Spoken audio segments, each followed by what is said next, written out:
In the quiet heart of the ancient world, where sunlight meets the first breath of spring, there lies a garden untouched by time. It is a place where every blossom carries a whisper of warmth, and every shifting season reflects the gentle rhythm of nature's soul. Here, Persephone walks in serenity, not as a queen divided between worlds, but as a guardian of growth, renewal, and peaceful change. Before we step into her tranquil realm, take a breath, and let the soft turning of the seasons guide you into stillness. The dawn in the garden of spring. In the time before time was measured, in a realm where the boundary between earth and divine was gossamer thin, there existed a garden unlike any that mortals had ever known or would ever know.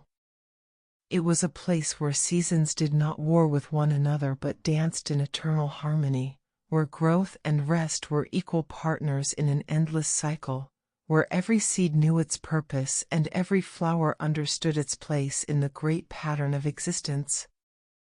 This was Persephone's garden, and dawn was breaking across its endless expanse. The first light of morning arrived not suddenly but gradually, tenderly, as though the sun itself understood that beauty such as this required gentle revelation. The sky above the garden shifted from deep indigo to the palest violet, then to rose, then to gold, each transition so smooth that no eye could mark the exact moment when one color gave way to the next.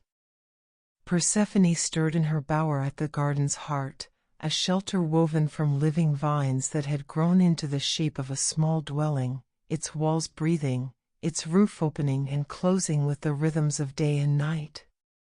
She was the goddess of spring's awakening, of the earth's first breath after winter's sleep, of every tender shoot that pushed through soil seeking light, of every promise of renewal that nature whispered to those who knew how to listen. She opened her eyes, green as new leaves, bright as morning itself, and smiled at the dawn greeting her through the bower's living walls.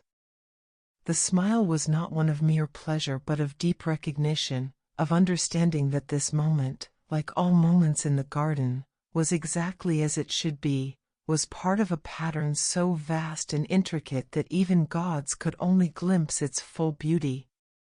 Rising from her bed of moss and flower petals, Persephone moved to the bower's entrance and stepped into the garden proper.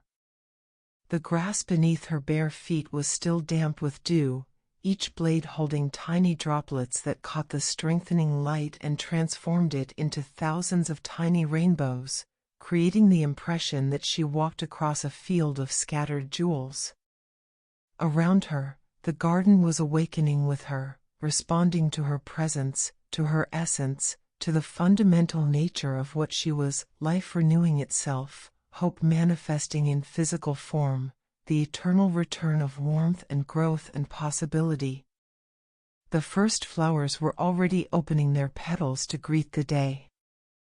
Crocuses pushed through the last patches of frost that lingered in shadowed places, their purple and white and yellow blooms defiant and joyful, proclaiming that winter's hold was broken, that spring had come again as it always did, as it always would. Snowdrops nodded on their delicate stems, their white bells chiming silently in the morning breeze, marking time in the slow, patient tempo of growing things.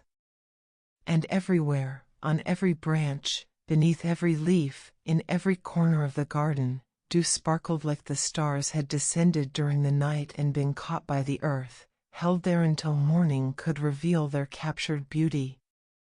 Persephone walked among the awakening blooms, and as she passed, more flowers responded to her proximity. Anemones unfurled their delicate petals, white and pink and crimson, so thin they seemed to be made of light rather than substance. Daffodils straightened on their stems, their golden trumpets proclaiming joy without words, their faces turning to follow her movement as surely as they would follow the sun. The air was cool but not cold, carrying the particular freshness that belongs only to spring mornings, when the earth smells of potential, of things about to happen, of energy gathering before the great unfurling of summer.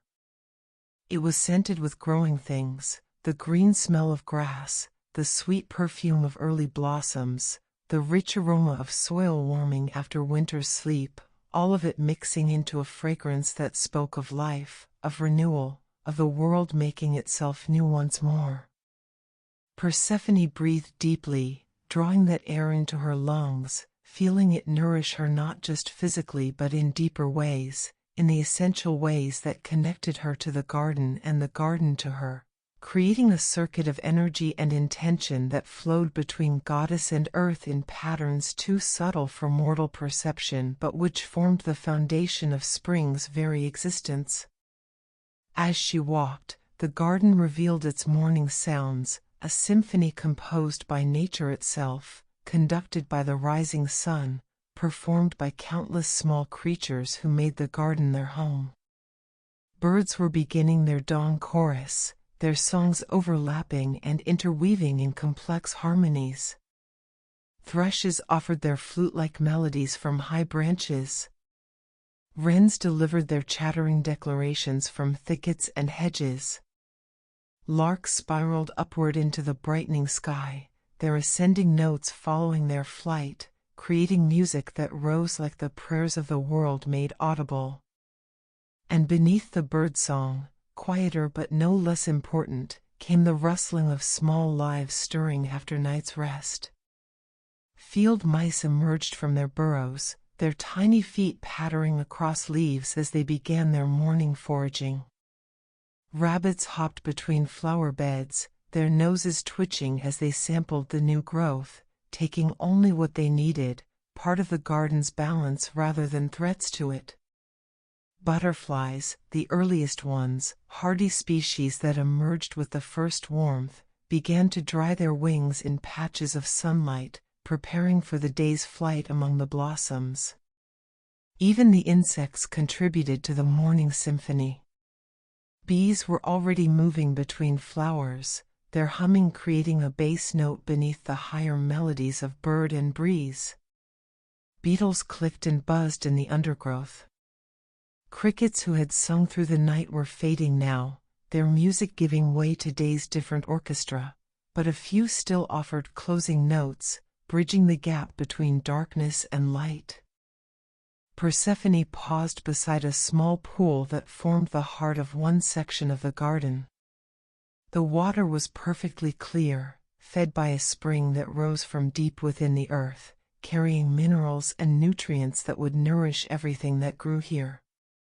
The pool's surface was mirror smooth, reflecting the sky above and the flowers that leaned over its edge, creating the illusion of two gardens, one above the water and one below, both equally beautiful, both equally real in their own way.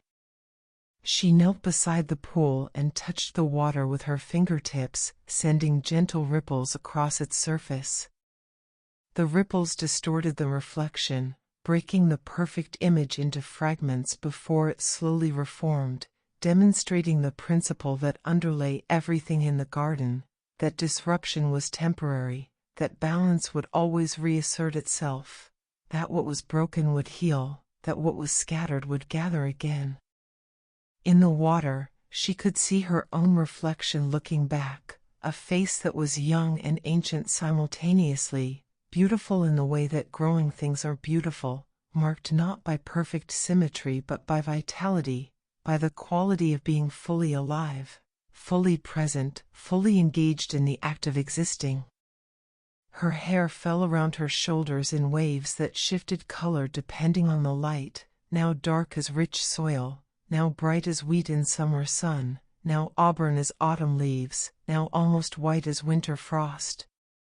It was hair that contained all seasons, that refused to be confined to a single state, that expressed through its very nature the essential truth of what she represented, the endless cycle, the eternal return. The way endings and beginnings were not opposites but partners in the great dance of existence. She wore a simple garment, a chiton of fabric so fine it seemed woven from morning mist, pale green like new shoots, flowing around her body without constraining it, moving with her movements, almost alive itself in the way it responded to her presence. And on her head, she wore a crown, not of gold or jewels but of living flowers, woven fresh each morning from whatever bloomed in the garden that day. Today it was crocuses and snowdrops, primroses and early violets, their colors creating a palette of purple and white and yellow that complemented the dawn still spreading across the sky. Persephone stood from the pool and continued her walk, moving deeper into the garden, following paths that were barely visible, marked more by intention than by any physical trail. The garden arranged itself around her, opened itself to her passage, created spaces for her to move through as naturally as water creates channels in stone. And as she walked, she found herself filled with a profound sense of rightness, of peace, of being exactly where she belonged, doing exactly what she was meant to do. This garden was her domain, her responsibility, her joy, her home. Here, she was not just present but essential, not just participating but creating, not just observing but being part of the fundamental process that kept the world alive, that ensured winter would always give way to spring, that promised renewal would always follow rest. The sun climbed higher, its light growing stronger, warming the air, encouraging more flowers to open, more creatures to emerge, more life to express itself in the countless forms it took in this blessed place. And Persephone walked among it all, goddess and gardener, creator and creation, blessing and blessed, completely at peace in her garden where every dawn brought new beginnings and every beginning promised beauty yet to come.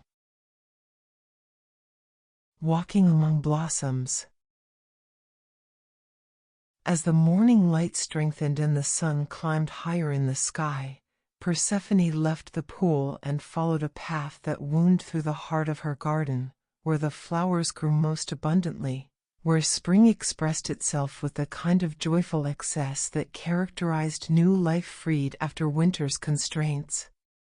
The path led her through meadows that stretched as far as the eye could see, vast expanses of land that undulated gently like waves frozen mid-swell, creating a landscape that was both peaceful and dynamic, still and flowing, perfectly balanced between repose and motion. And covering these meadows, blanketing them completely so that no bare earth showed through, were flowers. Thousands of flowers.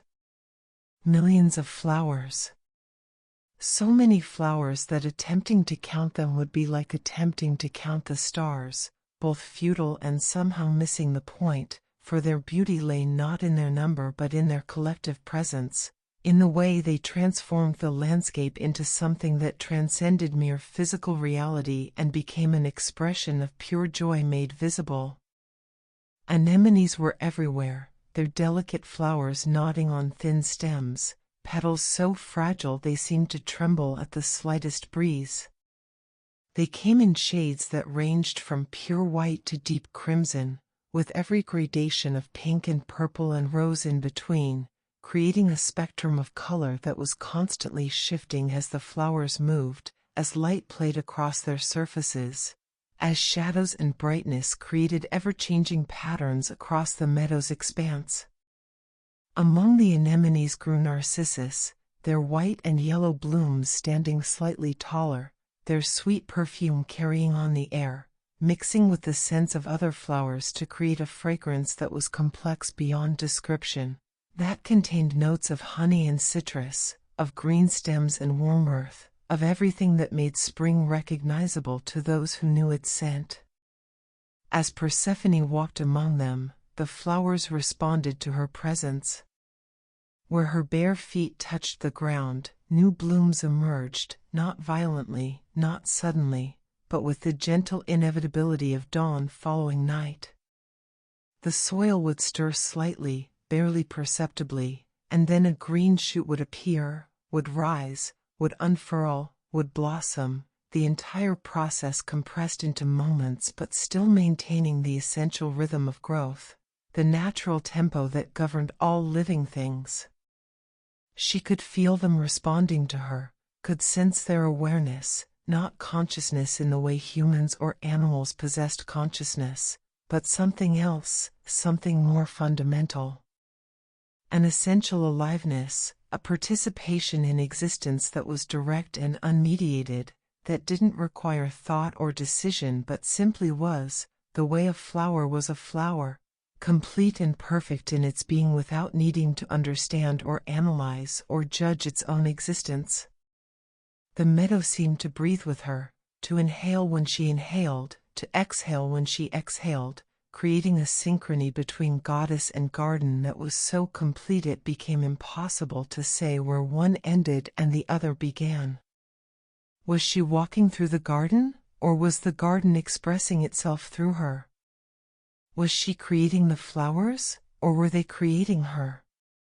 The questions had no answers because they rested on false premises, on the assumption that she and the garden were separate things that interacted, when in truth they were aspects of a single whole, different expressions of the same underlying reality. Persephone paused in the middle of the meadow and slowly turned in a complete circle, taking in the full panorama of color and life that surrounded her. In every direction, flowers covered the land, their colors creating patterns that were both random and purposeful, chaotic and ordered, demonstrating the principle that beauty emerged not from rigid control but from allowing natural processes to unfold according to their own inherent logic. White anemones gathered in clusters here, creating patches of snow-like brilliance against the green grass. Purple ones formed sweeping arcs there, like brush strokes on a canvas painted by a hand guided by aesthetic intuition rather than conscious plan. Yellow narcissus created bright accents, drawing the eye, providing focal points that organized the visual field without dominating it. And moving among the flowers, participating in this celebration of spring, were butterflies. Dozens of them, perhaps hundreds, their wings catching sunlight and reflecting it in iridescent flashes of blue and orange, white and black, every color nature had devised for marking these delicate creatures, for allowing them to signal to each other, to warn predators, to attract mates, to participate in the complex web of communication that underlay the apparent silence of the natural world. They landed on flowers, their long tongues extending to sip nectar, their wings opening and closing slowly, rhythmically, creating small fans that stirred the air in miniature breezes. They spiraled upward in pairs, engaging in the aerial dances that characterized their courtship, rising and falling in patterns that were graceful beyond anything choreographed, beautiful beyond anything conscious art could achieve because they emerged not from planning but from instinct, from the deep programming that guided all living things toward reproduction, toward continuation, toward the ensuring of future generations. Persephone watched them with appreciation and love, with the kind of affection that comes from knowing each creature intimately, from understanding their place in the great pattern, from recognizing that these butterflies were not separate from the flowers they visited or from her who had created both flower and butterfly, who maintained the conditions that allowed both to exist and thrive. She continued walking, and as she did, she began to sing. Not words. She had no need for words in this place, in this moment, but simply sounds, melodic patterns that rose and fell, that wove together into something that was part music and part prayer and part celebration, that expressed what she felt more accurately than language ever could. The song had no structure, followed no predetermined pattern, but emerged moment by moment from whatever feeling arose, whatever awareness presented itself, whatever beauty demanded acknowledgement. Sometimes it was high and bright, matching the joy of flowers in bloom. Sometimes it dropped to lower registers, acknowledging the soil beneath the blooms, the darkness from which light emerged, the death that made life possible. And the garden responded to her song.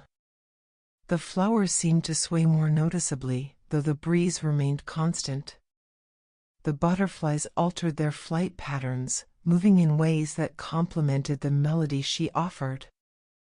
Even the sunlight seemed to shift, to brighten and dim in rhythm with her singing, as though the sun itself was listening, was participating, was contributing to this moment of pure creative expression. As she sang and walked, Persephone noticed other flowers beginning to emerge, species that hadn't been present moments before but which her song seemed to call forth, to invite into existence. Violets appeared at the bases of trees, their heart-shaped leaves and delicate purple blooms adding new textures to the meadow's tapestry. Wild roses began to climb nearby trellises that had been bare, their buds swelling and opening with visible speed, revealing pink and white petals around centers of golden stamens. Lilies pushed through the soil, their stems elongating, their leaves unfurling, their buds forming and opening to reveal flowers of such complexity and beauty that they seemed almost to glow with their own light, pure white lilies like sculpted snow, orange ones like captured fire, pink ones like dawn made solid. Every step brought new revelations, new manifestations of the creative force that flowed through her and through the garden, that connected all living things in patterns too intricate to fully comprehend but which could be felt, could be intuited, could be participated in by those who had learned to listen to the quiet language the earth spoke to those willing to hear. The meadow gave way to a grove of fruit trees, apple and pear, plum and cherry, all of them in bloom, their branches heavy with flowers that would, in time, become fruit, demonstrating another aspect of the garden's endless cycle, the way beauty led to nourishment, the way what pleased the eye could also sustain the body, the way form and function were not opposites but partners. Persephone walked beneath the blossoming branches, and petals fell around her like scented snow, landing on her shoulders and in her hair, catching in the fabric of her chiton, covering the ground around her feet in drifts of pink and white. She laughed, a sound of pure delight that carried no agenda, no purpose beyond expressing the joy she felt in this moment, in this place, in this act of walking through her garden and witnessing its beauty. The laughter seemed to ripple outward, affecting everything it touched. Blossoms opened more fully, releasing additional petals that joined the falling cascade. Birds in the branches above responded with their own songs, creating a chorus that matched and harmonized with her laughter. Even the light seemed to brighten, as though the sun appreciated the sound and wanted to contribute its own form of celebration. And as Persephone walked through the falling petals, through the garden that responded to her every movement and emotion, she felt what she always felt in these moments, a profound sense of rightness, of being exactly what she was meant to be, doing exactly what she was meant to do. She was not separate from the garden, not its owner or even its creator in any conventional sense. She was its heart, its center, the consciousness through which it knew itself, the love through which it expressed itself, the hands through which it shaped itself into ever new forms of beauty. This was not work, not duty, not obligation. This was joy made manifest, was love expressed in the only language that mattered, the language of growth and bloom, of life renewing itself, of beauty creating more beauty in an endless cycle that required no justification, no purpose beyond itself. That simply was, completely and perfectly, exactly as it should be. The sun continued its climb toward noon, and Persephone continued her walk, moving through meadows and groves, past streams and over gentle hills, surrounded always by flowers, by life, by the eternal promise of spring that spoke of renewal and hope and the certainty that after every winter, warmth would return, color would return, beauty would return, and the world would make itself new once more. Summer's golden calm. As days passed in the timeless manner of divine realms, where hours could stretch like weeks or compress like moments depending on the quality of experience rather than the ticking of clocks, the garden began its transformation from spring's exuberant awakening to summer's mature abundance.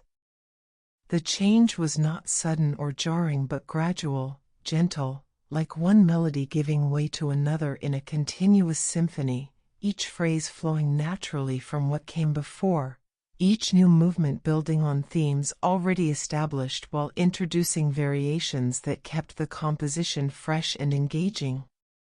Persephone noticed it first in the light. The sun, which during spring had cast everything in the bright, almost crystalline clarity of new beginnings, now took on a warmer quality, more golden, more mellow, less sharp-edged. It was the light of ripening, of maturation, of things reaching their fullness rather than just their beginning. The air changed too, growing warmer but not uncomfortably so, heated to the perfect temperature that made movement a pleasure rather than an effort, that encouraged lying in grass and watching clouds drift by, that invited the kind of relaxed existence that summer always promised, a pause between the urgency of spring's growth and the preparation required for autumn's harvest.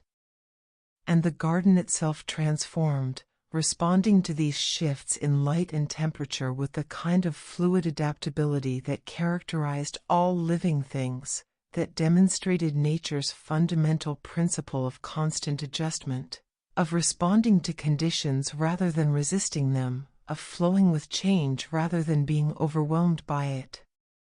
The spring flowers, the anemones and narcissus, the crocuses and primroses, had completed their blooming and were now setting seed, their energy redirected from display to reproduction, from attracting pollinators to ensuring future generations. Their petals had fallen, returning to the soil to nourish what would come next, demonstrating the principle that nothing was wasted in the garden, that every ending served a purpose, that death itself was simply transformation rather than termination. In their place, summer blooms were emerging, roses in abundance, their complex flowers unfurling in shades of red and pink and white and yellow, their fragrance sweet and heavy on the warm air. Lavender created purple waves across formerly green hillsides, each tiny flower contributing to a collective beauty that was visible from great distances. Lilies reached their full glory, their large blooms commanding attention, their perfume almost overwhelming in its intensity. But perhaps the most dramatic transformation was occurring in the fields beyond the flower gardens, where Persephone now directed her attention and her presence. Here, spring's tender green shoots had grown into golden grain, wheat and barley, oats and rye, their stalks now waist-high, their heads heavy with seeds that would, when harvested, provide sustenance for the world below. The fields rippled in the summer breeze, creating waves of gold that flowed across the landscape like water, like silk, like living metal responding to invisible currents. Persephone stood at the edge of one such field, her hand resting lightly on the tops of the grain stalks, feeling them sway and move beneath her touch. Each plant was alive, conscious in its own way, aware of sun and rain, of soil and season, participating in its existence with the kind of complete engagement that characterized all growing things, that knew no hesitation or doubt but simply grew according to its nature, expressing its essential being through the act of living.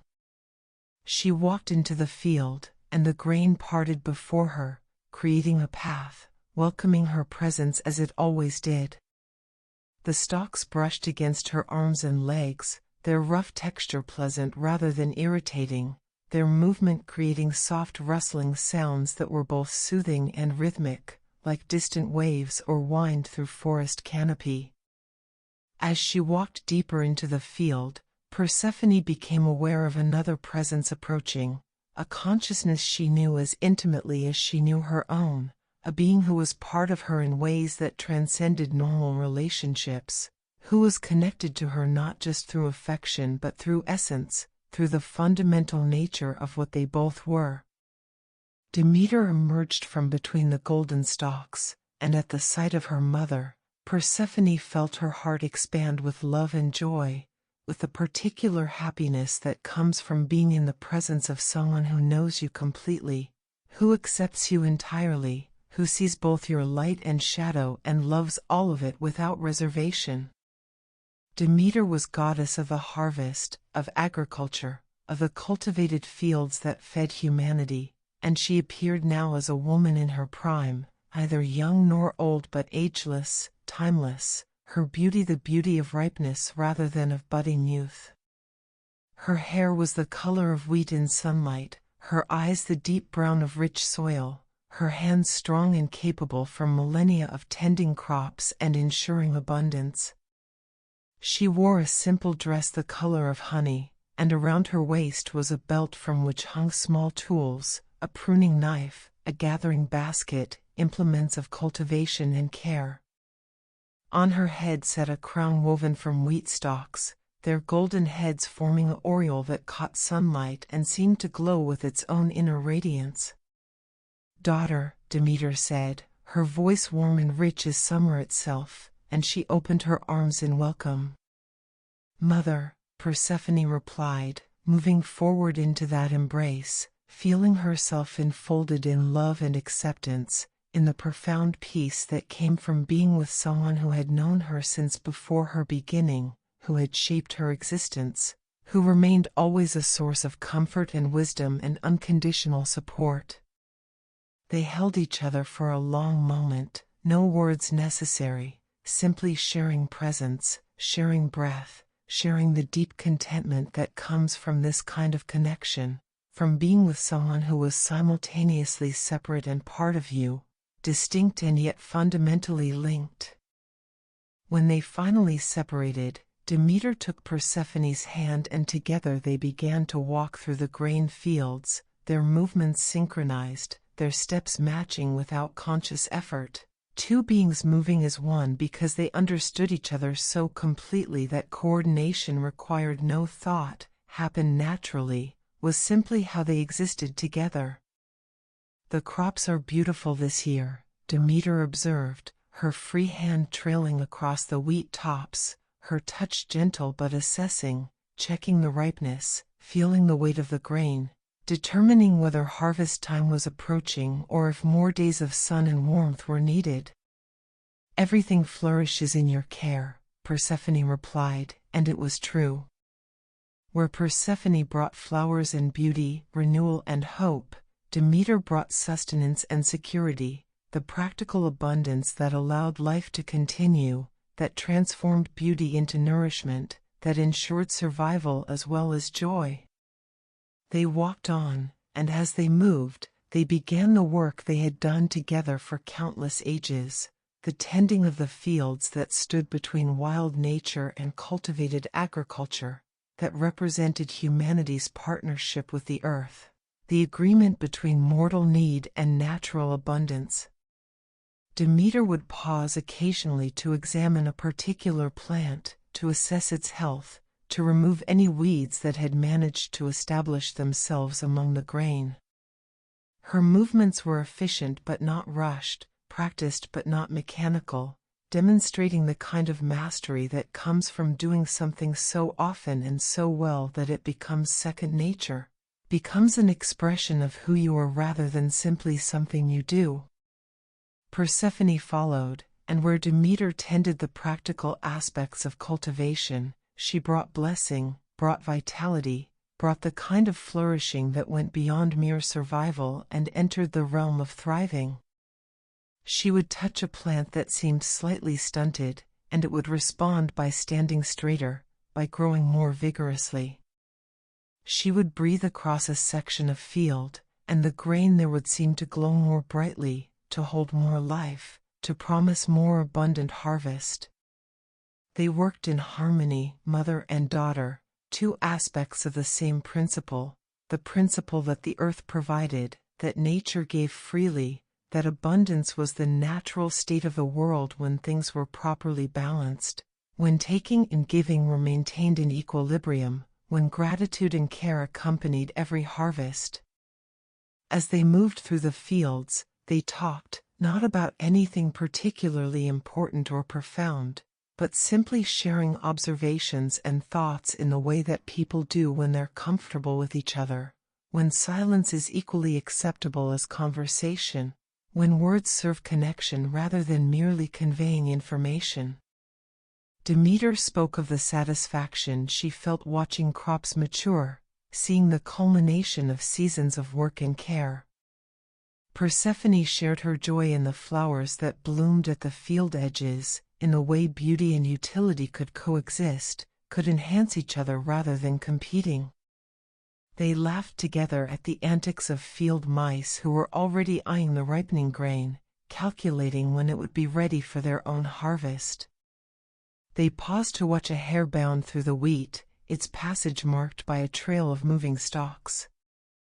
They noted the birds gathering, sparrows and finches and doves, who knew that harvest time would bring opportunities for gleaning fallen grain. The sun climbed toward its zenith, and the day grew warmer but remained comfortable, the heat tempered by breezes that moved across the open fields, that carried the scent of ripening grain and warm earth, of summer in its fullness, of the world at its most abundant.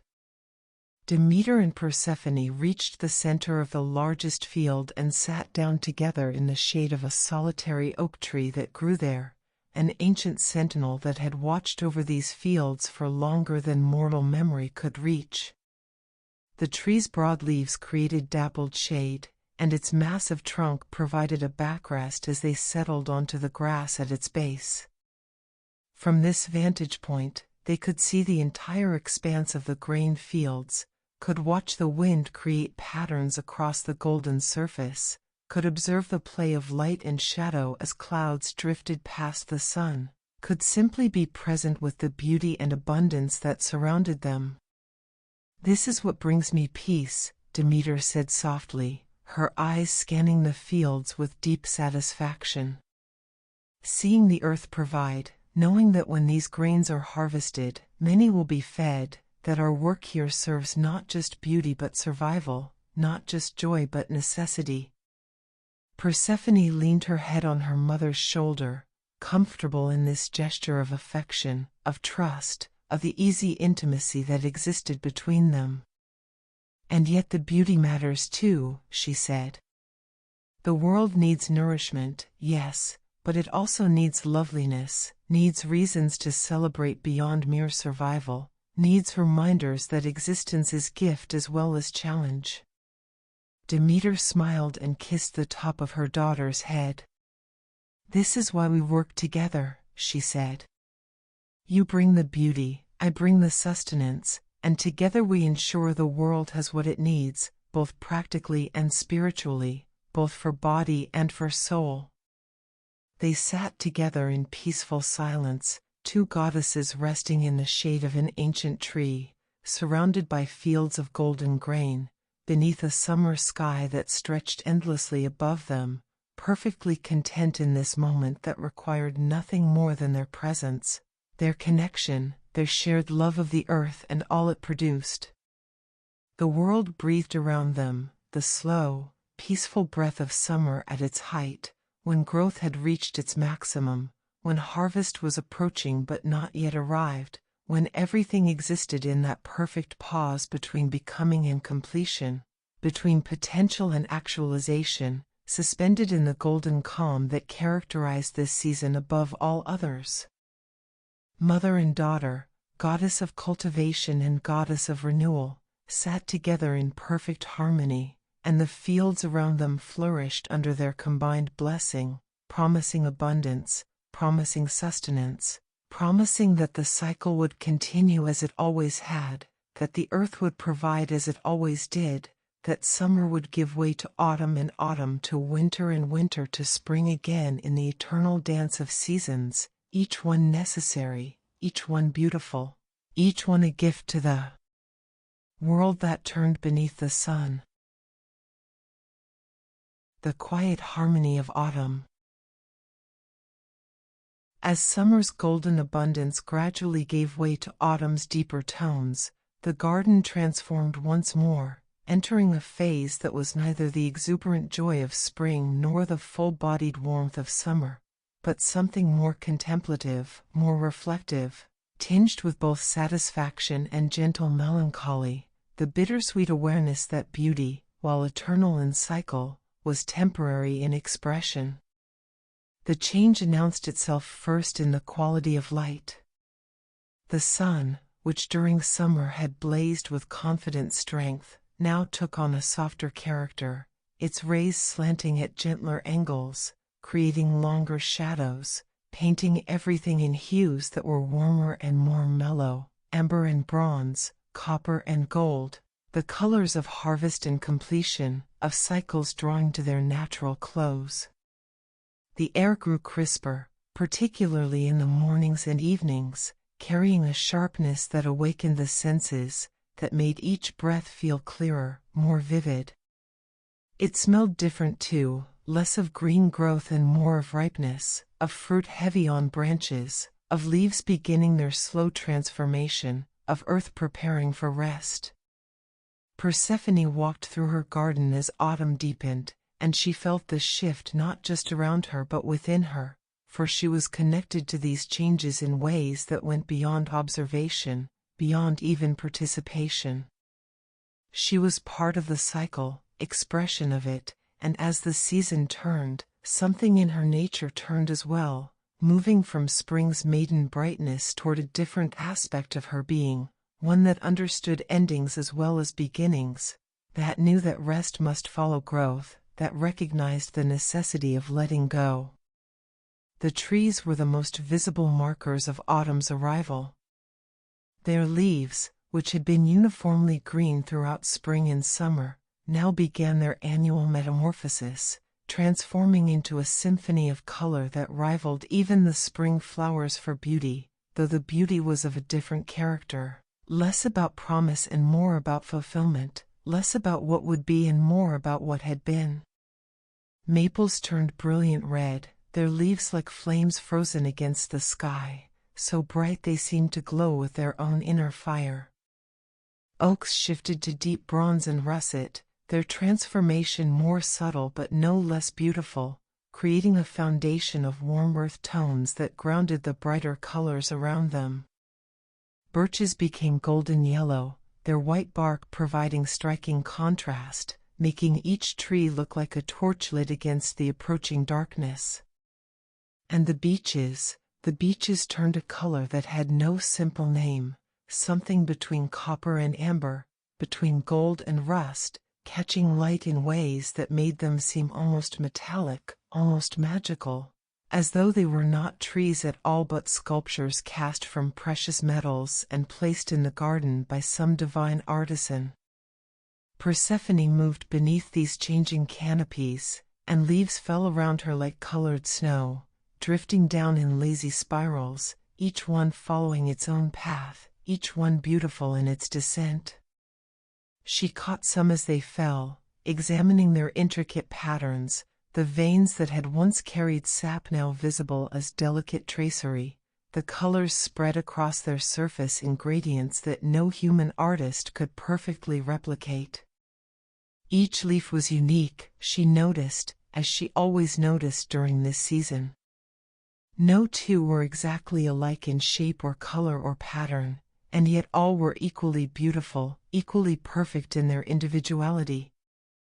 It was one of the garden's endless lessons, that beauty came not from conformity but from variation, not from sameness but from the infinite expressions of common themes, not from reduction to a single ideal but from celebration of countless different manifestations of the same underlying principle. She released the leaves she had caught, watching them continue their fall to join the carpet forming on the ground, a carpet that grew thicker each day, that crunched pleasantly underfoot, that released earthy scents when disturbed, that would eventually break down and become soil, completing the cycle, returning what the trees had taken from the earth back to the earth, ensuring that next year's growth would be nourished by this year's ending. the flower gardens had transformed as well. The delicate blooms of spring and the abundant roses of summer had given way to autumn's different palette. Chrysanthemums emerged in profusion, their sturdy petals creating globes of color, deep burgundy and burnt orange, golden yellow and pure white, rich purple and rust red. Asters spread their star-like flowers in shades of blue and purple and pink, creating constellations across the garden beds. Dahlias opened their complex blooms, their petals arranged in geometric patterns that seemed almost architectural in their precision. But it was not just the flowers that marked autumn's presence. The garden was now heavy with fruit. Apples hung from branches, their skins shining red and golden green, their weight pulling branches down toward earth. Pears ripened, their bodies swelling with sweetness, their flesh softening until they were perfect for eating. Grapes clustered on vines, purple and green, their skins tight with juice. Figs split open, revealing pink flesh that attracted bees and wasps who worked frantically to harvest this sweetness before the season ended. Persephone walked through the orchards and vineyards, and she gathered fruit as she went, not in great quantities, for there was no need to hoard in this place where abundance was eternal, but simply to taste, to appreciate, to acknowledge the gifts the garden offered. She bit into an apple, and its crisp flesh released juice that was sweet and tart simultaneously, that tasted of sunshine and rain, of soil and season, of all the elements that had contributed to its creation. She ate a fig, its texture dense and sweet, its flavor complex beyond simple categorization. She plucked grapes and let them burst between her teeth, their juice running down her chin, their flavor concentrated and intense. Each fruit was perfect, she thought. Not because it met some external standard of perfection, but because it was fully itself, fully expressing its particular nature, fully manifesting what an apple or fig or grape could be when given proper conditions, proper care, proper time to develop. As she walked and tasted, Persephone became aware of another aspect of autumn, the harvest activity that was beginning throughout the garden. Animals who had been relatively carefree during summer's abundance now moved with more purpose, more urgency, gathering and storing, preparing for the lean times ahead. Squirrels dashed through the trees, their cheeks stuffed with acorns, their movements quick and efficient as they located suitable hiding places for their winter stores.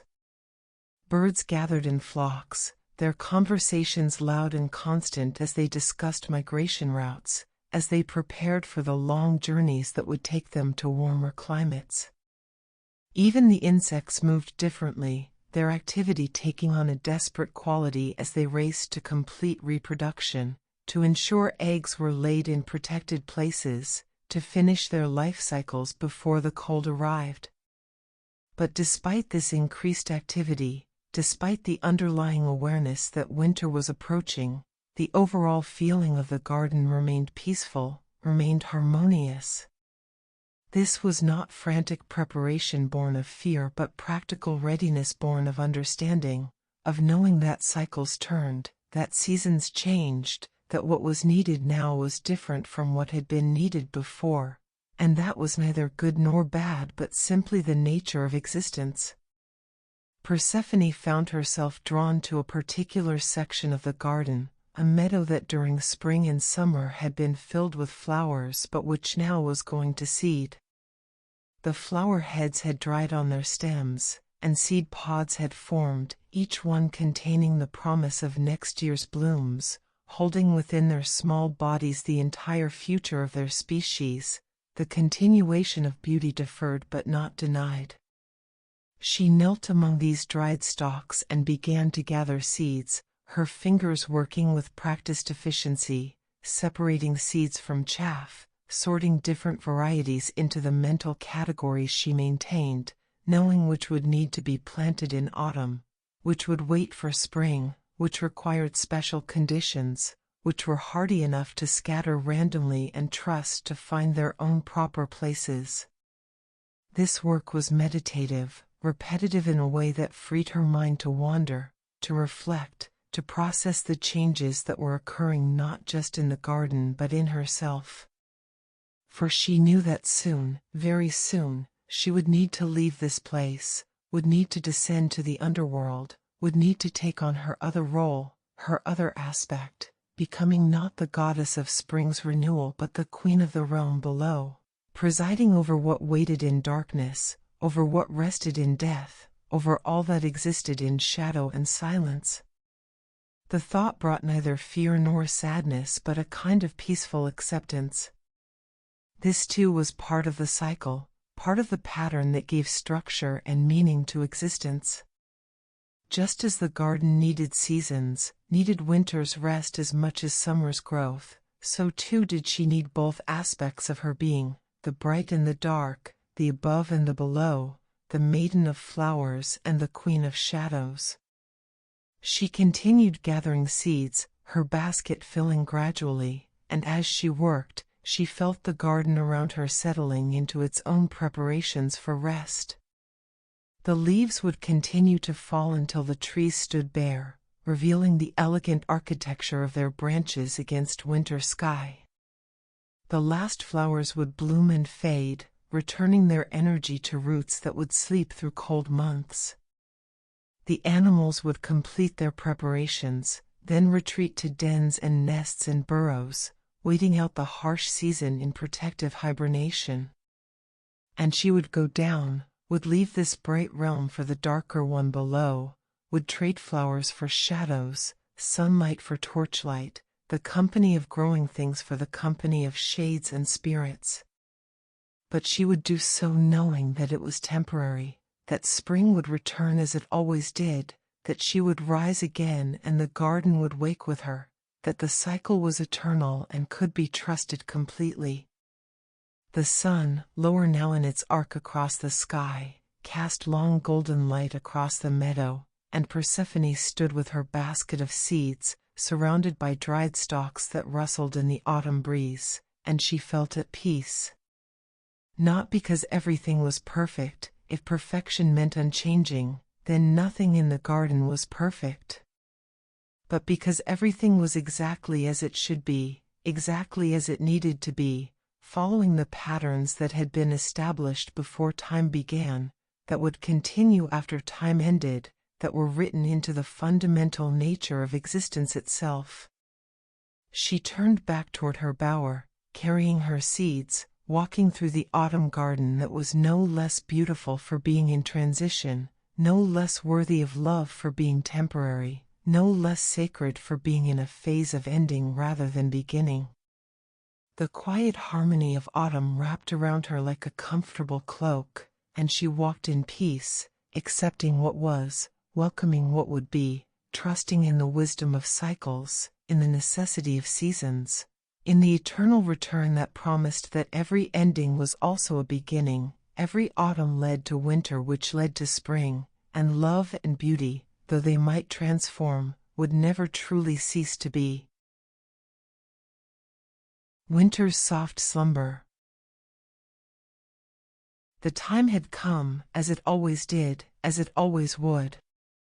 The last leaves had fallen, the final seeds had been gathered, the garden had completed its preparations for the season of rest that was now arriving on winds that carried the first whispers of true cold, the first promises of snow, the first evidence that the world was turning once more toward darkness and stillness and the profound quiet that characterized winter.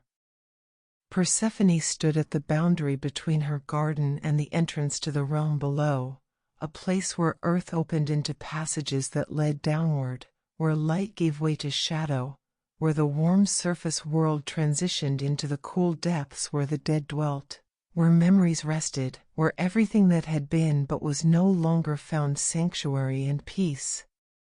She was dressed differently now, no longer wearing the light chiton of spring or the flowing robes of summer and autumn.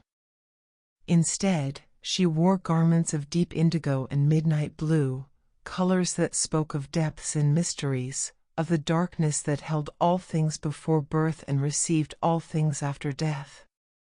On her head, instead of a crown of flowers, she wore a circlet of silver set with stones that caught what little light reached this threshold and reflected it back in quiet gleams.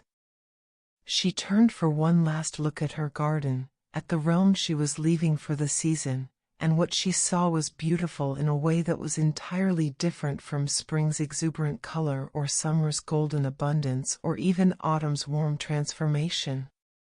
The garden in winter's first embrace was a study in subtle beauty, in quietness, in the kind of loveliness that revealed itself only to those who looked carefully, who didn't demand brightness or obvious display but could appreciate nuance, could see the grace in bare branches and frozen earth, could find wonder in what appeared, at first glance, to be absence but was actually presence of a different kind.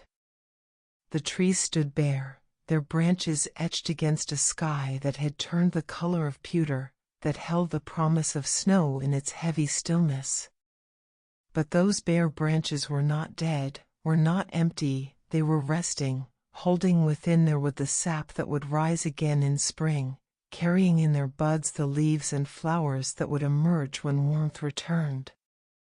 They were patient, these trees, embodying the wisdom of knowing when to grow and when to wait, when to express and when to conserve. Frost had begun to appear on everything, delicate crystals forming on grass and stone, on the dried stalks of flowers that remained standing, on spider webs that stretched between branches, transforming them into jewelry spun from ice and starlight. The frost caught what little sun penetrated the clouds and broke it into tiny rainbows, creating glimmers of color in a landscape that was otherwise reduced to blacks and whites and grays, to the essential structure of things no longer disguised by leaves and blooms. And there was beauty in that reduction, Persephone thought. Beauty in seeing things as they truly were, stripped of ornament, revealed in their fundamental form. The garden in winter was like a drawing done in charcoal rather than a painting in oils, less immediately striking perhaps, but more honest, more clear in its depiction of underlying shapes and patterns. With a quiet sigh that was contentment rather than sadness, Persephone turned away from the garden and began her descent into the underworld. The passage led down through stone and earth, through layers of mineral and root, through the accumulated sediment of ages, moving from light into increasing darkness, from the surface realm into the depths below. But the darkness was not frightening, was not oppressive. It was gentle, welcoming, soft as a blanket drawn over tired eyes, peaceful as the moment before sleep claims consciousness and draws it down into dreams.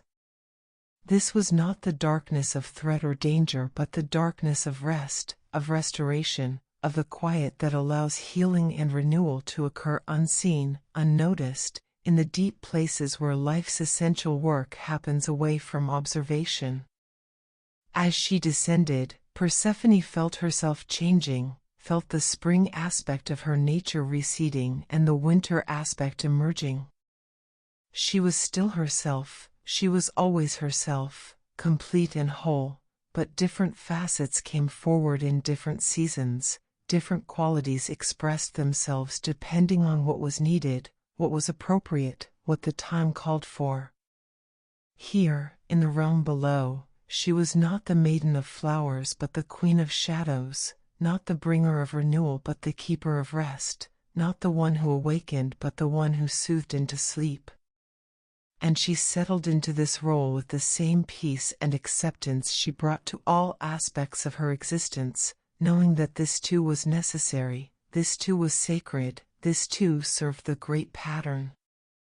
The passage opened into the realm proper, a vast space that existed somehow outside normal geography, that was both small as a cavern and large as the world, that contained within it all who had died, all who rested between lives, all who waited for whatever came next in the journey of consciousness through existence. But the underworld as Persephone experienced it was not the dark, dreary, frightening place that mortal imagination often made it. Yes, there was darkness, but it was restful darkness. Yes, there was quiet, but it was peaceful quiet. Yes, there was stillness, but it was the stillness of recovery, of restoration, of beings freed from the demands and pains of physical existence, allowed to simply be, to rest, to gather themselves before whatever transformation awaited them.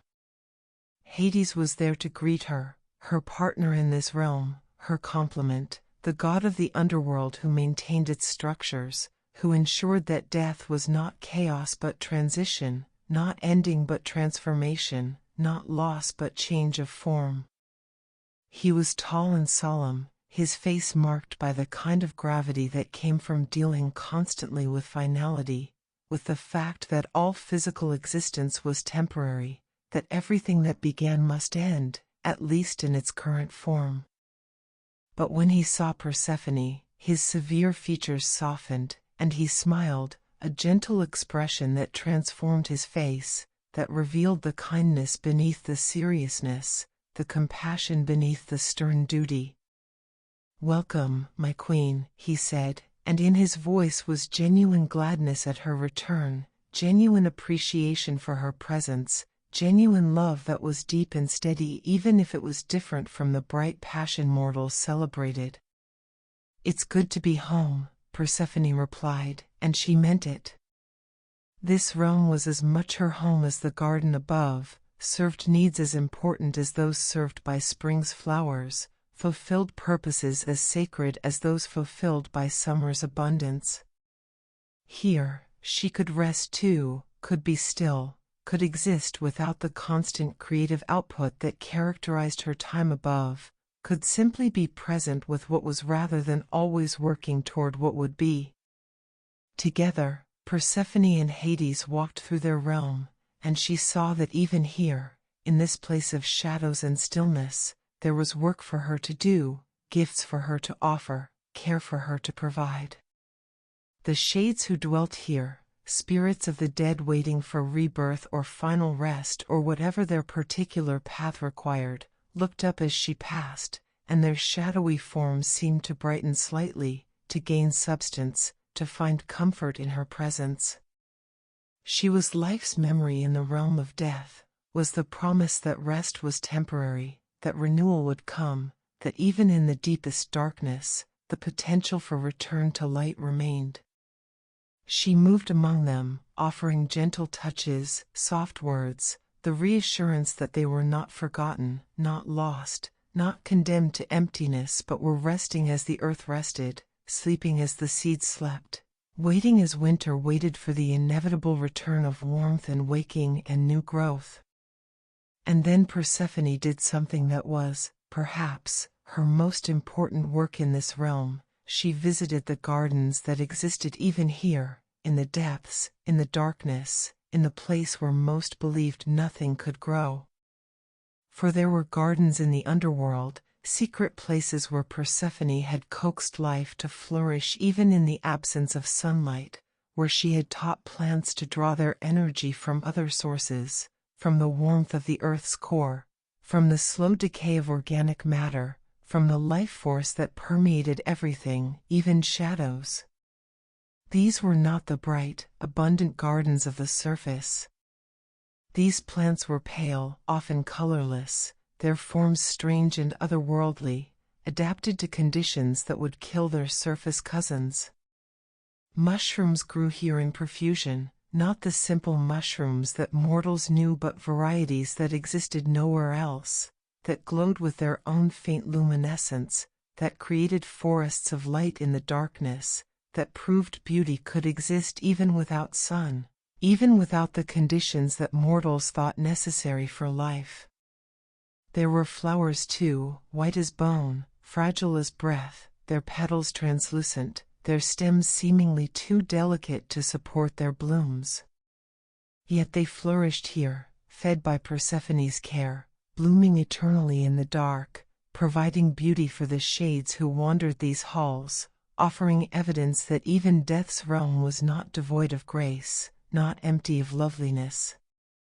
Persephone tended these shadow gardens with the same love she gave to the bright gardens above, understanding that they served equally important purposes, that beauty in darkness was no less valuable than beauty in light, that the pale flowers of the underworld mattered as much as the bright blooms of spring.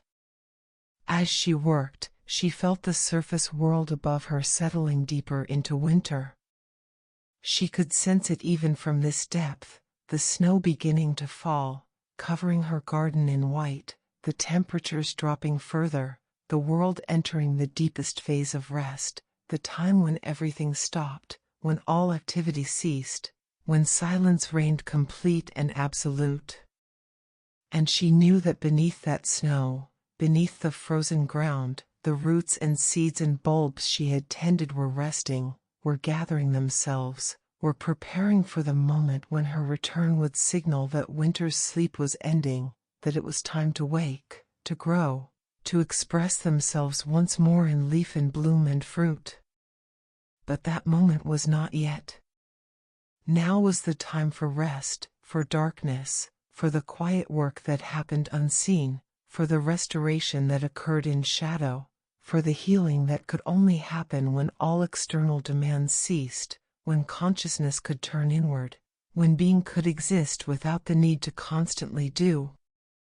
Persephone worked in her shadow gardens, and time passed in its strange way, different down here where day and night had no meaning, where the only measures were the slow cycles of death and rebirth, of souls arriving and souls departing, of the eternal flow of consciousness through forms. She was content here, she realized. Not happy in the bright, exuberant way that characterized her time in the spring garden, but content in a deeper way, satisfied in her soul, at peace with this necessary darkness, this essential rest, this vital pause in the endless cycle of growth and renewal. Winter held the world in its gentle grip, and Persephone held the underworld in hers, and both were expressions of love, love that understood the need for rest as much as the need for growth, love that honored endings as much as beginnings, love that recognized that death was not the opposite of life but simply another phase in its endless dance. Above, snow continued to fall on the sleeping garden, covering it in a protective blanket of white, keeping its warmth close, ensuring that what rested beneath would be preserved, would be safe, would be ready when the time came to wake again.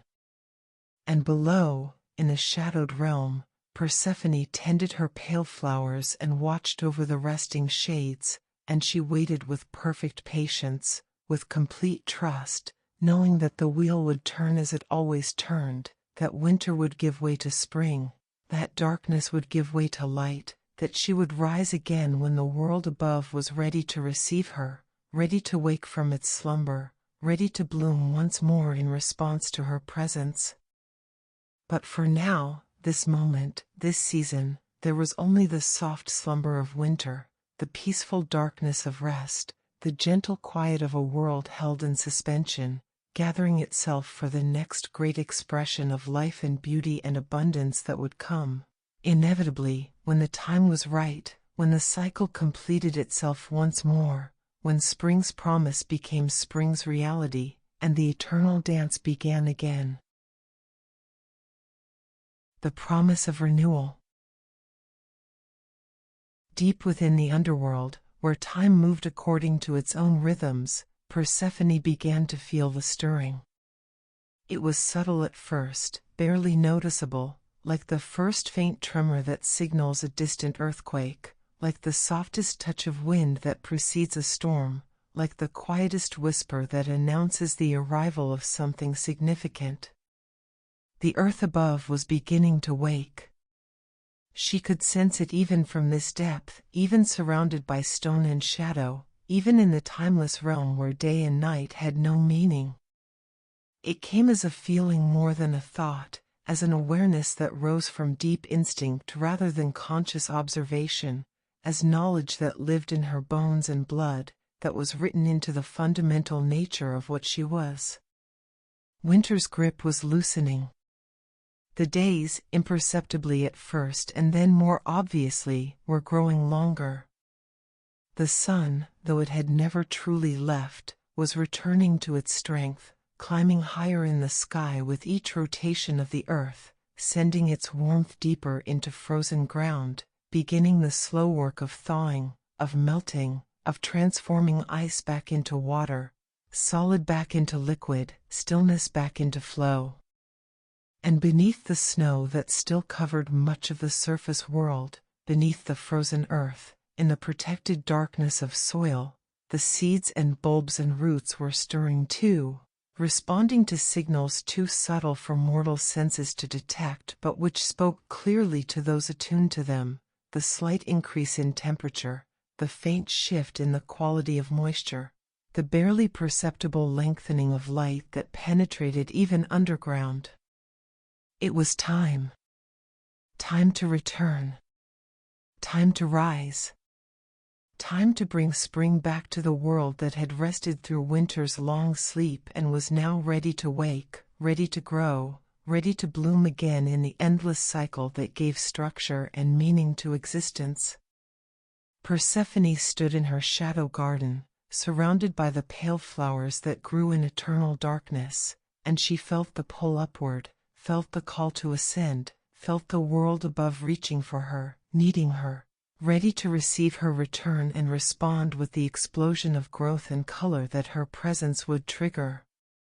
She looked at the gardens she was leaving, at the luminescent mushrooms and ghostly flowers, at the shades who wandered between them finding comfort in their strange beauty, and she felt not sadness at departing but gratitude for the time spent here, for the rest she had received, for the different kind of work she had done in this place of darkness and quiet.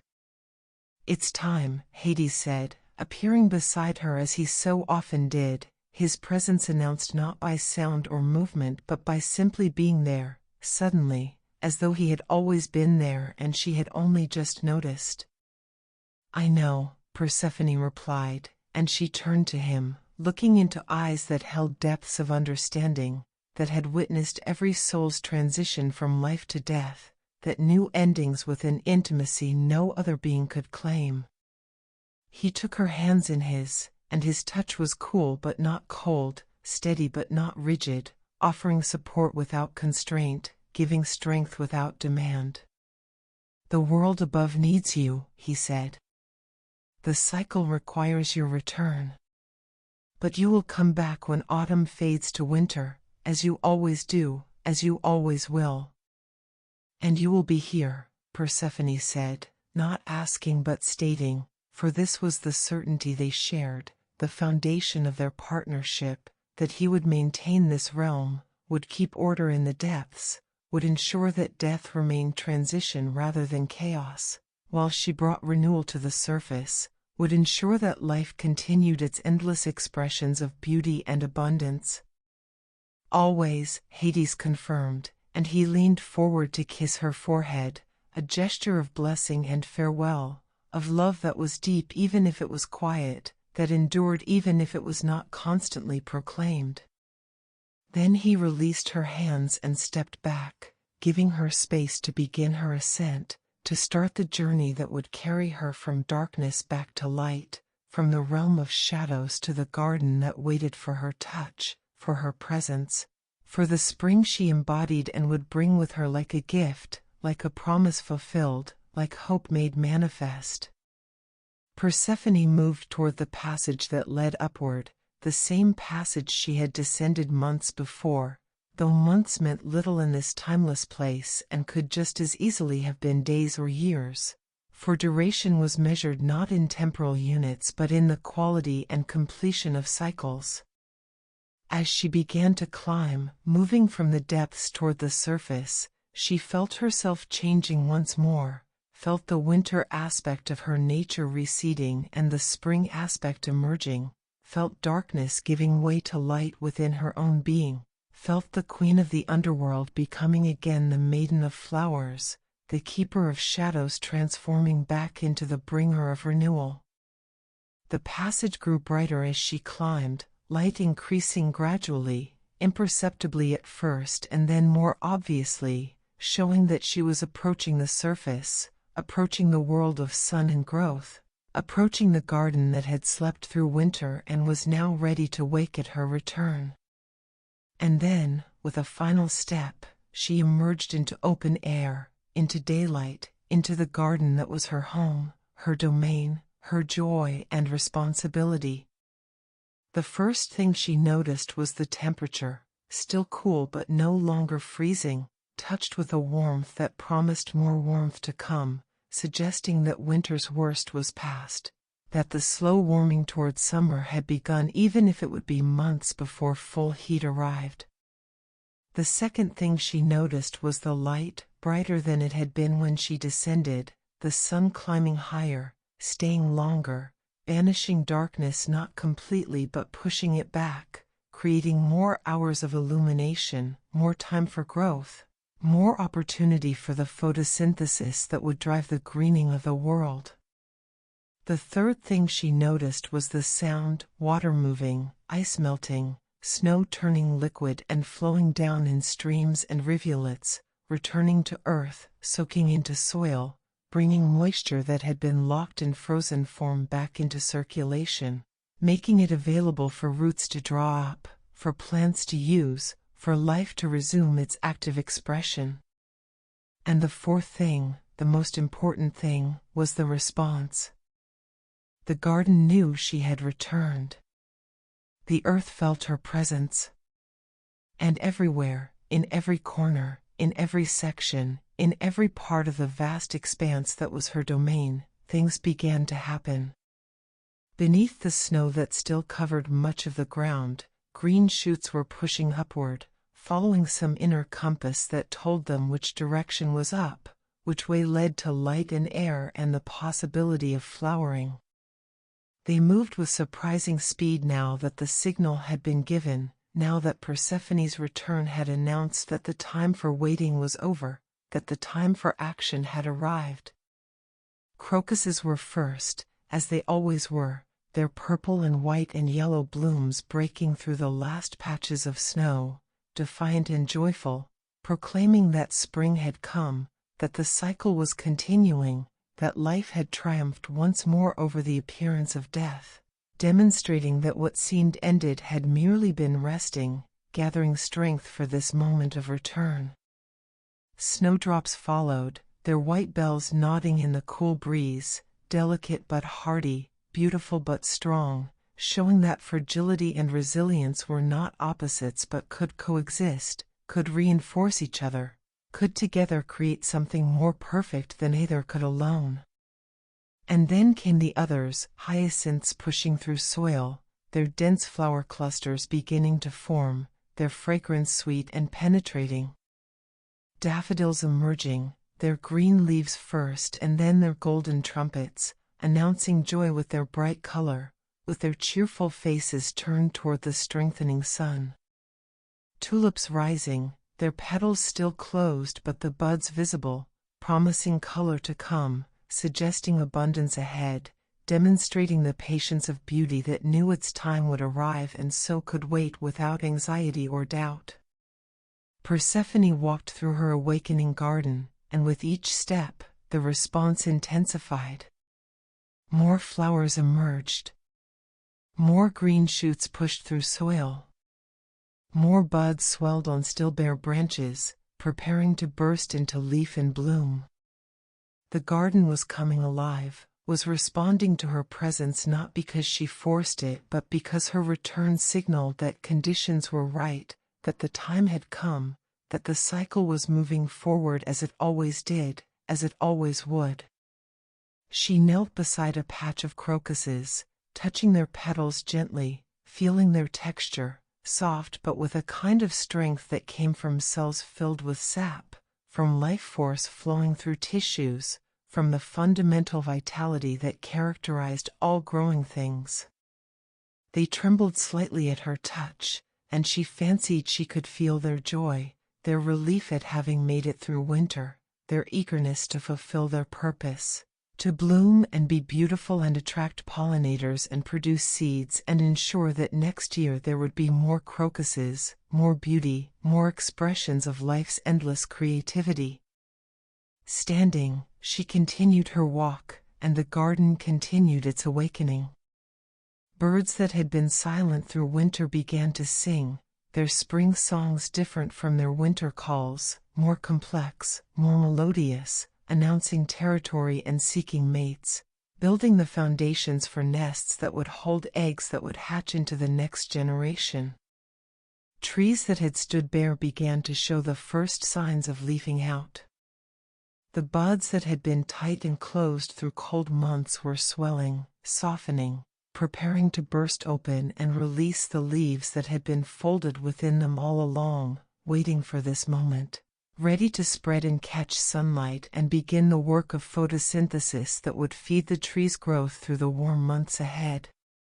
Persephone made her way to her bower, the living shelter that had been dormant through winter but which now responded to her return by growing more actively, by sending out new vines, by creating fresh flowers on its walls and roof, by demonstrating that it too was part of the cycle, that it too rested and woke, that it too participated in the great dance of seasons. She entered and found everything as she had left it, but also different, renewed, refreshed by the rest, ready to serve again as her home, her refuge, her center from which she would tend the rest of the garden through the growing season ahead. From her bower, she could see across vast expanses of her domain, could watch the spring spreading like ripples from a stone dropped in water, emanating outward from her position, carrying renewal and growth and the promise of beauty to every corner, to every section, to every plant and creature that made the garden their home. And she smiled, a smile of deep satisfaction, of profound joy, of complete contentment with her role, with her purpose, with her place in the great pattern. She had rested in darkness, had tended the shadow gardens, had served death and stillness with the same devotion she brought to life and growth.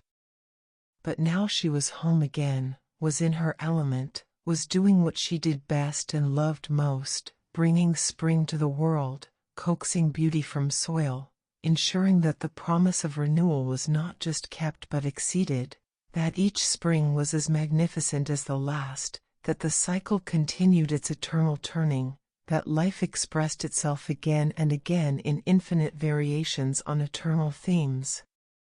The garden bloomed around her, and Persephone stood at its heart, goddess and gardener, creator and creation, blessing and blessed, completely herself, completely home, completely at peace in this moment of return, this moment of renewal.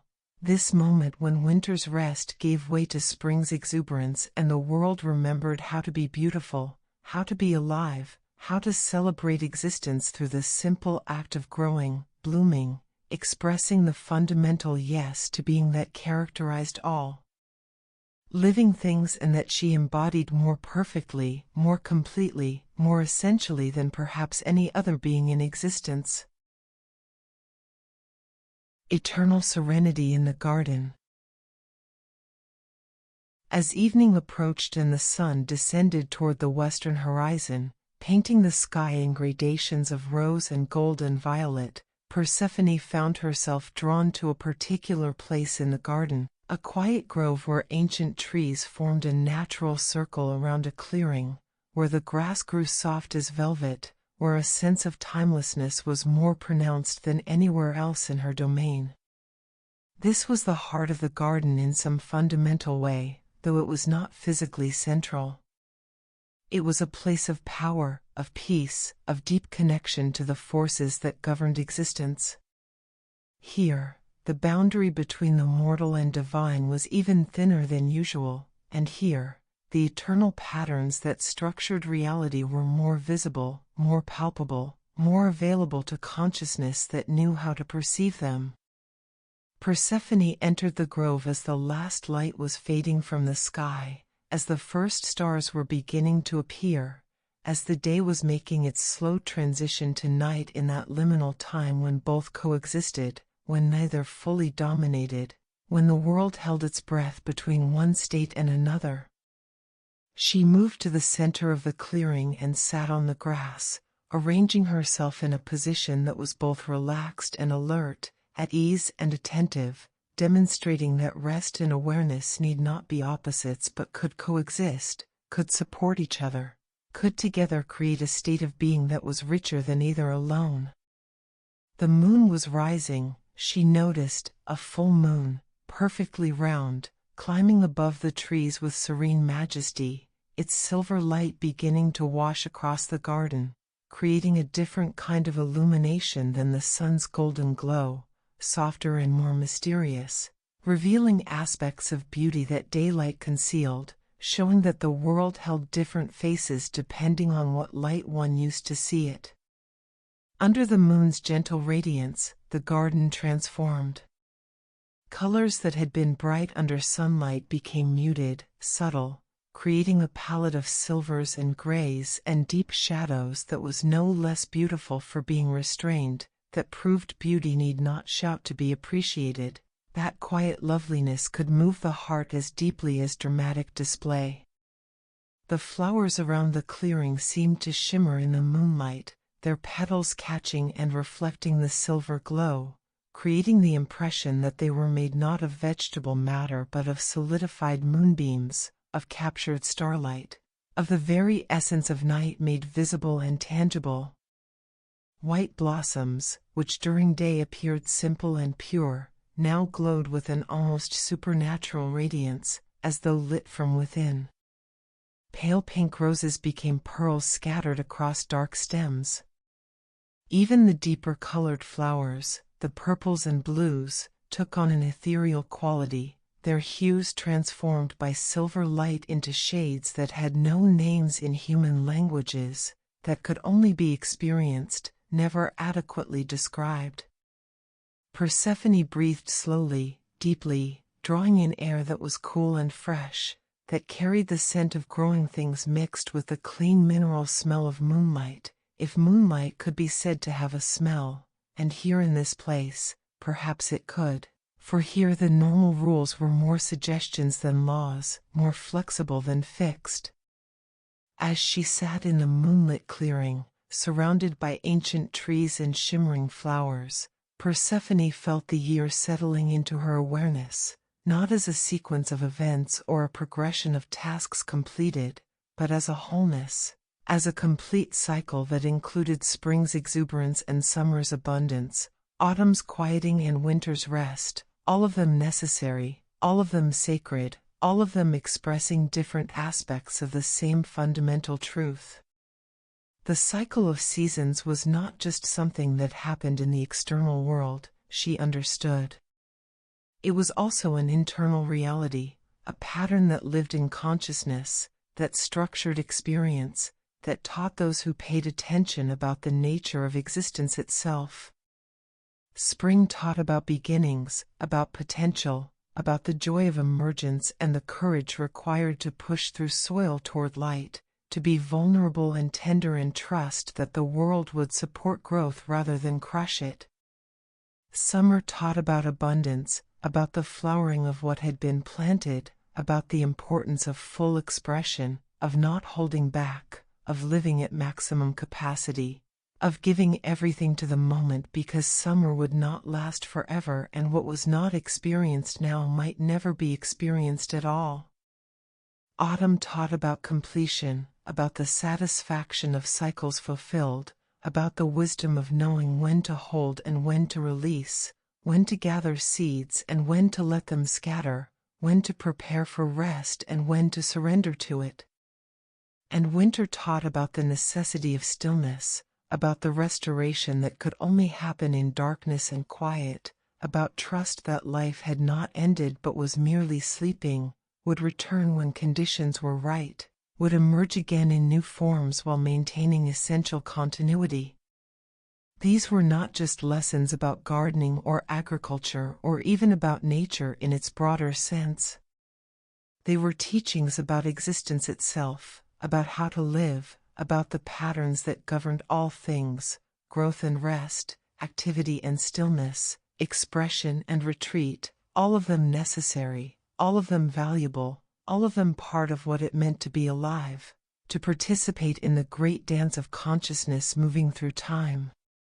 As Persephone sat with these reflections, she became aware of presences gathering in the grove around her. Not physical presences, nothing she could see or touch, but awareness nonetheless, consciousness that was attending, that was present, that was participating in this moment. The spirits of the garden were here, she realized, the subtle beings who inhabited trees and streams, who dwelt in flowers and soil, who animated the natural world in ways that most mortals never perceived but which were nevertheless real, were nevertheless essential to the functioning of the whole. They had no forms, these spirits, or perhaps they had infinite forms, appearing differently depending on who looked and how and when. But their presence was unmistakable, creating a feeling of being witnessed, being accompanied, being part of a community that extended beyond the merely physical, that included all consciousness, all awareness, all participation in existence. And beyond the spirits, more subtle still, was something else, the presence of the eternal itself, of the patterns that underlay all change, of the principles that governed transformation, of whatever it was that ensured the cycle would continue, that spring would always follow winter, that life would always return, that beauty would always find new ways to express itself no matter what obstacles appeared. Persephone felt held by all of this, by the moonlight and the flowers, by the ancient trees and the garden spirits, by the eternal patterns and the fundamental forces that made existence possible. She felt small and vast simultaneously, insignificant and essential, temporary and eternal, part of the pattern and also expression of it, both servant and embodiment of the cycle she maintained. It was overwhelming in the best way, in a way that filled rather than emptied, that expanded rather than contracted, that opened her awareness to include more rather than reducing it to less. And in that expanded state, sitting in moonlight in the heart of her garden, Persephone experienced something that was difficult to name, that words could only approximate, a profound sense of rightness, of okayness, of everything being exactly as it should be despite all apparent imperfections, all sufferings, all the challenges and difficulties that characterized existence. Not because those things didn't matter or weren't real, but because they were part of the pattern too, were necessary aspects of the cycle, were the shadows that made light visible, the rest notes that made music possible, the emptiness that gave fullness its meaning. The garden was a shinbild, she understood, a symbol, a representation of something larger. It demonstrated through physical form what was true at all levels of reality, that life was cyclical rather than linear, that endings led to beginnings, that what appeared lost was merely transformed, that death was not opposite to life but part of it, moment of transition rather than moment of termination.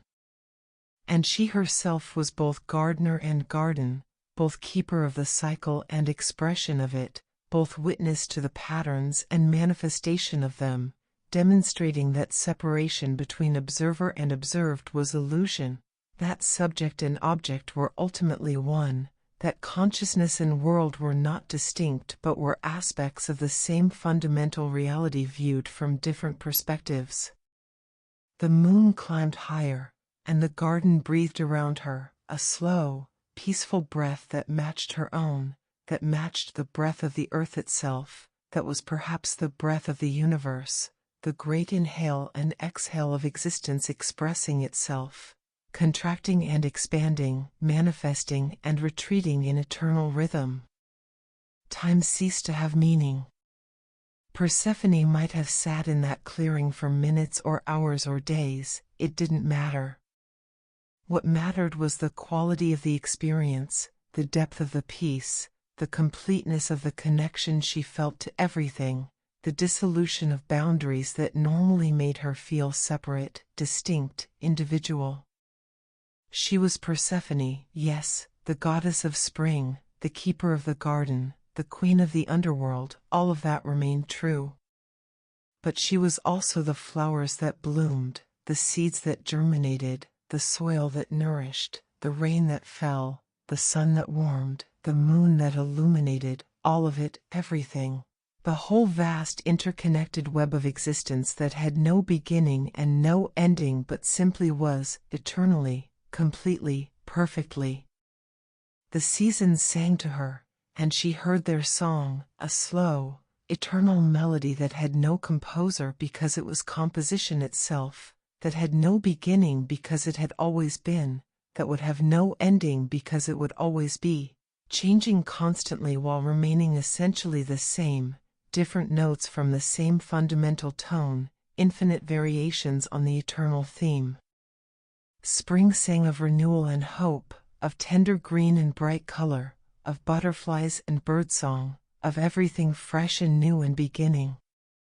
Summer sang of abundance and warmth, of golden grain and ripe fruit, of long days and comfortable nights, of life in its fullness, its maximum expression, its most generous giving. Autumn sang of completion and preparation, of falling leaves and gathered harvests, of satisfaction and letting go, of beauty in transition, in change, in the graceful movement toward rest.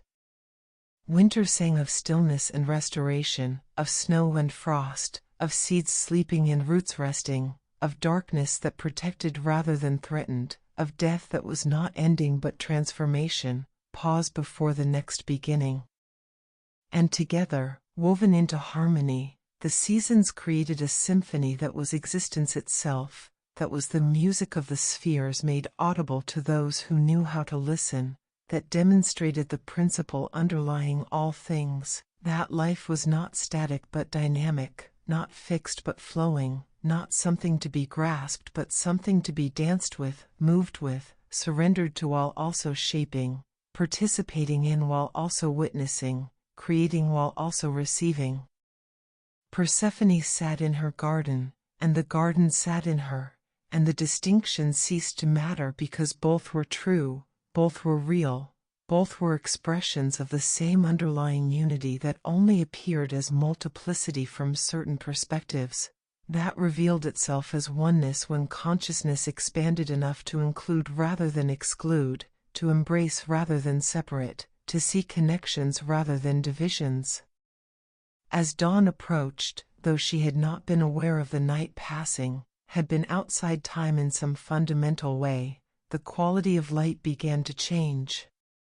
The moon was setting now, making room for the sun's return, demonstrating even in the heavens the principle of cycles, of taking turns, of each having its time and then yielding to the other, both necessary, both valuable, both beautiful in their own way.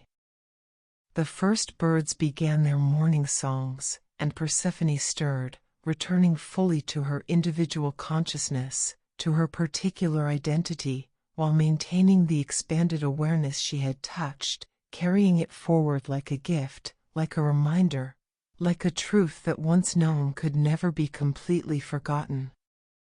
She rose from her position in the clearing, stretching, feeling the pleasure of physical embodiment after the dissolution of boundaries she had experienced.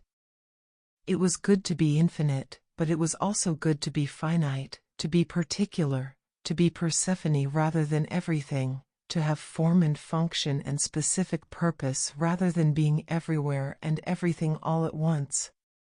The garden was waking fully now, the light strengthening, the flowers opening to greet the day, the world resuming its cycles, its patterns, its eternal dance of growth and rest, of expression and retreat, of being and becoming. And Persephone walked from the clearing back toward her bower, her bare feet on dew-wet grass, her face turned toward the rising sun, her heart full of peace and joy and profound gratitude for the gift of existence, for the privilege of participating in the great cycle, for the blessing of being both witness and expression, both gardener and garden, both keeper and kept.